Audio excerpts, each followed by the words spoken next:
Bismillahirrahmanirrahim. Assalamualaikum warahmatullahi wabarakatuh. Alhamdulillah. Wassalatu wassalamu ala rasulillahi wa ala alihi wa ashabihi wa mawala mabad.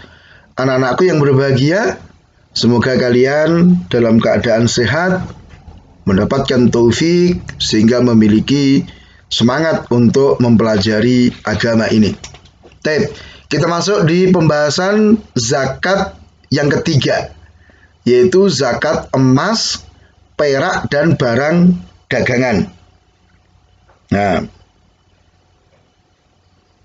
emas, perak, jelas ya. Adapun barang dagangan, yaitu apa yang barang-barang yang memang sengaja disiapkan untuk diperjualbelikan untuk mendapatkan untung.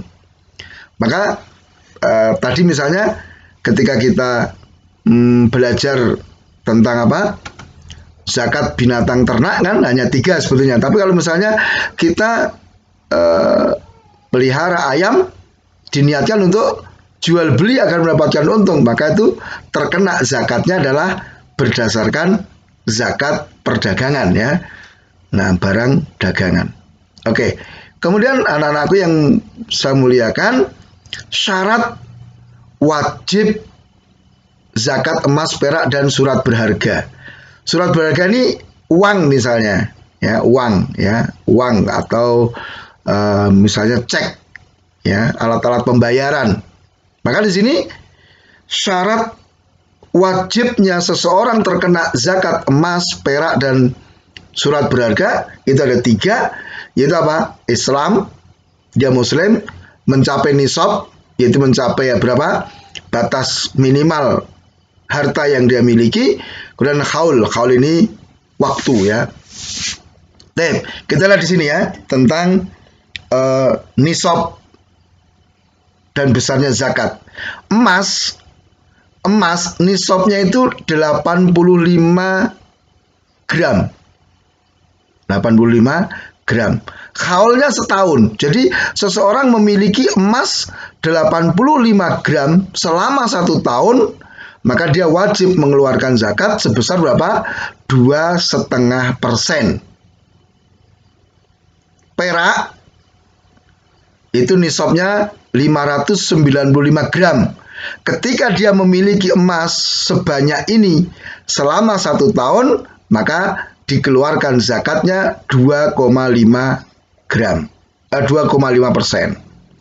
Adapun surat berharga, misalnya kita punya uang, kita punya tabungan misalnya, kita punya cek, maka ketika uang kita mencapai nilai emas atau perak, jadi misalnya kalau harga emas sekarang 1 juta misalnya, 1 gram, nah, berarti ketika kita punya uang 85 juta, kita miliki selama 1 tahun, maka wajib dikeluarkan zakatnya berapa?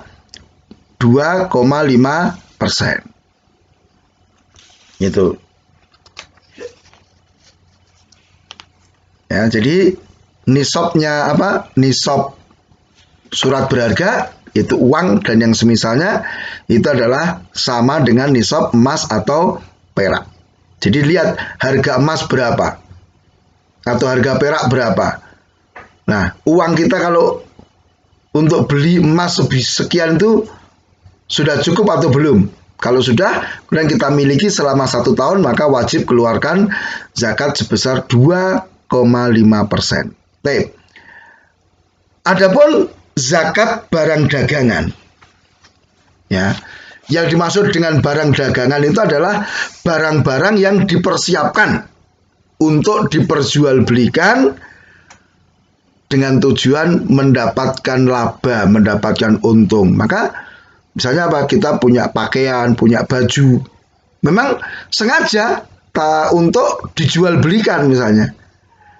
Nah, dengan niat untuk mendapat untung. Maka nanti ketika dari jual beli itu nilai barang kita mencapai nisab senilai emas atau perak dimiliki selama 1 tahun, maka wajib dikeluarkan zakatnya berapa? 2,5%. Nah, maka syarat untuk terkena kewajiban zakat barang dagangan itu sama dengan syarat zakat emas atau perak. Berarti ada berapa? 3 tak? Islam memenuhi nisab, memenuhi haul. Cuman ditambahkan bahwa barang itu dimaksudkan untuk diperjualbelikan agar mendapatkan untung. Jadi ada niat untuk diperjualbelikan. Jadi seandainya orang itu punya barang, tetapi tidak dalam rangka diperjualbelikan. Misalnya kita punya mobil, nilainya 200 juta, tapi untuk dipakai sendiri, maka ini tidak terkena kewajiban zakat. Karena memang tidak diniatkan untuk jual beli. Berarti kan itu syarat yang keempat tuh. Ya. Atau kita punya rumah, nilainya mungkin 500 juta. Jelas ini melampaui nisab emas dan perak. Tapi karena tidak dimaksudkan untuk diperjualbelikan, maka tidak terkena kewajiban zakat. Adapun nisab barang dagangan, demikian pula haulnya serta besarnya zakat sama dengan emas dan perak. Berarti apa? Nilai barang itu senilai 85 gram emas dimiliki selama 1 tahun. Nanti kalau terpenuhi nisab dan haul, besarnya zakat berapa? 2,5%. Itu. Ya, bisa difahami ya ini ya. Jadi misal anak-anakku, aku punya 5 rumah. Ya, punya rumah. Nah, yang 3 itu saya tempati sendiri sama keluarga. Yang 2 itu saya niatkan untuk saya jual belikan. Nanti saya mau jual supaya dapat keuntungan.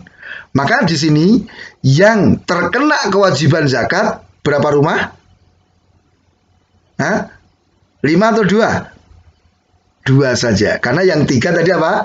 Kita miliki untuk ditempati sendiri. Sedangkan yang 2 itu kita niatkan untuk diperjualbelikan agar mendapatkan keuntungan. Bisa difahami ya nanti ya.